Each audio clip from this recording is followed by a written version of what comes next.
अडयाला और रावलपिंडी में एक फाइनल राब्ता हुआ है। उसमें आप उसको डील कह लें, गुफ्तगू कह लें, बातचीत कह लें या मामलात को तय करने का प्रोसेस कह लें, वो तय हो गया है। शहबाज शरीफ साहब असम्बली के फ्लोर पे खड़े हुए, उन्होंने कहा जी कि जिस तरह से 2018 का इलेक्शन जाली था वैसे ही 2024 का भी जाली है कि इमरान खान के जो करीबी रुफ़का हैं एक दो को अब पार्लियामेंट में शामिल किया जाएगा, उनको वजारतें दी जाएंगी और फिर उसके बाद वो एंटी एस्टेब्लिशमेंट बयानियां घड़ना शुरू कर देंगे जैसे आजकल ख्वाजा आसिफ साहब कर रहे हैं। बुशरा बीबी की बहनों की मुलाकात उनसे करवाई गई है और उसमें भी ये कहा गया है कि आप जेल इंतजामिया के खिलाफ आप बातचीत कर सकती हैं, आप नून लीग के खिलाफ बातचीत कर सकती हैं, लेकिन इदारों और फौज के खिलाफ आपने बात नहीं करनी।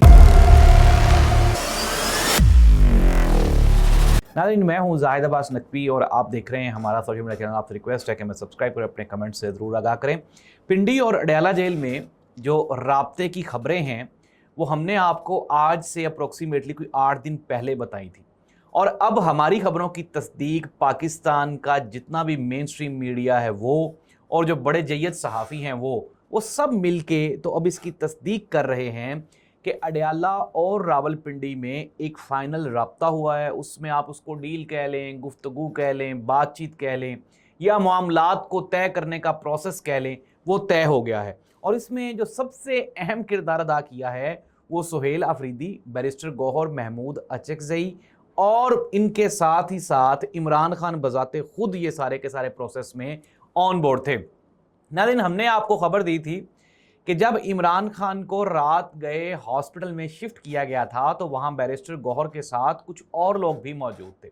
उस मुलाकात में आप ये कहें कि जिस तरह से नून लीग और पीपल्स पार्टी के दरमियान मिसाक़े जमहूरियत हुआ था, ऐसे इस्टेब्लिशमेंट और पीटीआई के दरमियान भी अमन व अमान की सूरत हाल को बहाल करने का एक नया एग्रीमेंट हो गया है।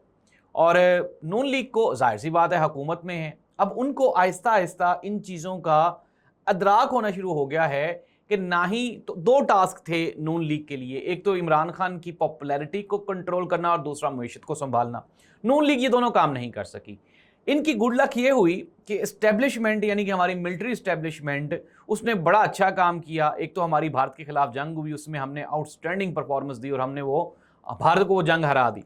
जंग जीतने के बाद हमारा मोराल ही बहुत अप हो गया। फिर उसके बाद अभी ईरान अमेरिका वाली जो सीज़ फायर है एग्रीमेंट है, पीस एग्रीमेंट, उसमें आसिम मुनीर साहब ने जो आउटस्टैंडिंग परफॉर्मेंस दी है, उसके बाद अब एक तो मिलिट्री इस्टेब्लिशमेंट बहुत डोमिनेंट हो गई। डोमिनेंट होने के साथ ही साथ अब उनको ये महसूस होना शुरू हो गया है कि यार नून लीग वालों को तो हमने बिला वजह ही उठाया हुआ है। और यही वजह हुई जब मियां नवाज शरीफ साहब तकरीर करने के लिए जीबी गए, वहाँ पे इलेक्शन हार गए, हुकूमत नहीं मिली। अब यहाँ पे अच्छा खबर ये नहीं है कि नून लीग को पीटीआई और इस्टेब्लिशमेंट के दरमियान राब्तों का इदराक हो गया। खबर ये है कि नून लीग ने बैकअप की तैयारी भी शुरू कर दी है। शहबाज शरीफ साहब असम्बली के फ्लोर पे खड़े हुए, उन्होंने कहा जी कि जिस तरह से 2018 का इलेक्शन जाली था वैसे ही 2024 का भी जाली है। मुल्क का वजीर आज़म जो पूरी दुनिया में इस वक्त मरकज़े निगाह है, वो असम्बली के फ्लोर पे खड़े होकर कहता है कि मैं एक जाली इलेक्शन से इसलिए मुंतखब होकर आया हूँ क्योंकि हमसे जो पिछला इलेक्शन था यानी कि 2018 का जिसमें इमरान खान वज़ीर आज़म बना था तो वो भी जाली था। नाज़रीन, हम तकाबली जायज़ा ले लेते हैं 2018 और 24 के इलेक्शन का। 2018 में इमरान खान ने इक़्तिदार संभालते ही ये दावा किया था कि उनकी 10 से 15 सीटें एक मरतबा दोबारा फिर नोच ली गई हैं, हमें कम इक़्तिदार मिले। 2/3 अक्सरियत बनती थी इमरान खान की। इमरान खान ने कहा मुझे तो नहीं मिली और इमरान खान ने साथ ही साथ नून लीग को ये भी ऑफ़र की थी कि आप जो हल्का चाहे खुलवा लें। नाज़रीन, ना ही तो नून लीग से निशान छीना गया था, ना ही बक्से भरे गए। 2024 के इलेक्शन में जो बंदा 60,000 वोटों से हार रहा था वो बंदा 70,000 वोटों से जीत गया। पाकिस्तान की तारीख में इतनी बड़ी धांधली कभी नहीं हुई। लेकिन चलें खैर, देर आमद दुरुस्त आमद। शहबाज शरीफ साहब ने फ्लोर ऑफ द हाउस खड़े होकर मान लिया कि 2024 का इलेक्शन बिल्कुल धांधली ज़दा था। इट मीन्स दैट कि नून लीग को अब इस्टेब्लिशमेंट के साथ जो अपनी दूरी है वो दिल ही दिल में चुभ रही है। अब आपने अगला इलेक्शन भी लड़ना है। अगर फॉर एग्जाम्पल सितंबर अक्टूबर में इमरान खान बाहर आता है, कुछ 6 महीने साल वो रेस्ट करता है, फिर 2027-28 में इमरान खान एक्टिव होता है, तो उस वक्त तक नून लीग का तो वोट बैंक बिल्कुल ज़ीरो है। वो तो खुद कहते हैं जी साड़ी तो सियासत मुक गई है, हमने रियासत बचाई है, सियासत हमने अपनी ख़त्म कर ली। ऐसी सूरत हाल में नून लीग ने प्लान बी तैयार की है। मियां नवाज शरीफ साहब के जो करीबी रुफ़का हैं उनको अब मैं आपको ब्रेकिंग न्यूज़ दे रहा हूँ, बहुत बड़ी खबर है, हमारे सोर्सेज ने निकाली है کہ عمران خان کے جو قریبی رفقا ہیں 1-2 کو اب پارلیمنٹ میں شامل کیا جائے گا، ان کو وزارتیں دی جائیں گی، اور پھر اس کے بعد وہ اینٹی اسٹیبلشمنٹ بیانیاں گھڑنا شروع کر دیں گے، جیسے آج کل خواجہ آصف صاحب کر رہے ہیں۔ انہوں نے سٹارٹ کر دی ہے، ISI کے اوپر بلیم کر رہے ہیں، آرمی کے اوپر بلیم گیم شروع کر دی انہوں نے۔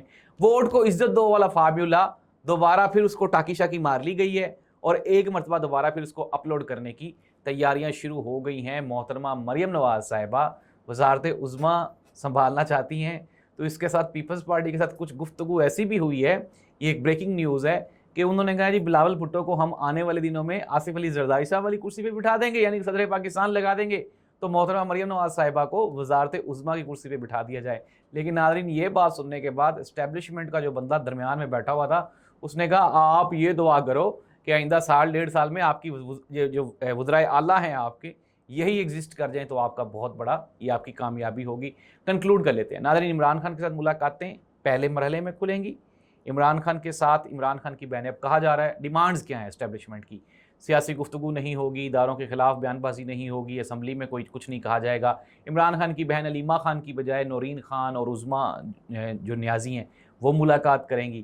ملاقات کے بعد فوج کے خلاف کوئی بیانیہ نہیں بنایا جائے گا، جس کے اوپر عمران خان کی بہنوں کو اعتماد میں لے لیا گیا ہے۔ مریم نواز کہہ رہا ہوں، بشرا بی بی کی بہنوں کی ملاقات ان سے کروائی گئی ہے، اور اس میں بھی یہ کہا گیا ہے کہ آپ جیل انتظامیہ کے خلاف آپ بات چیت کر سکتی ہیں، آپ نون لیگ کے خلاف بات چیت کر سکتی ہیں، لیکن اداروں اور فوج کے خلاف آپ نے بات نہیں کرنی، جس کے اوپر انہوں نے بھی اعتماد کا اظہار کیا۔ اٹ مینز دیٹ کہ چیزیں کافی ساری ہو گئی ہیں عمران خان کے اوپر، سیاسی کیسز ہیں، قانونی اور آئینی کیسز تو ہیں نہیں۔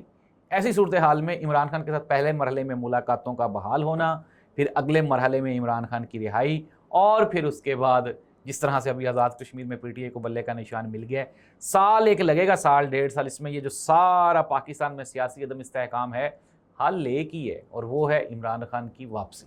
اس دعا کے ساتھ کہ اللہ کرے کہ پاکستان میں سیاسی عدم استحکام کے ساتھ معاشی عدم استحکام، اس کا بھی خاتمہ ہو جائے۔ اللہ اس ملک اور قوم کا حامی و ناصر ہو۔ اللہ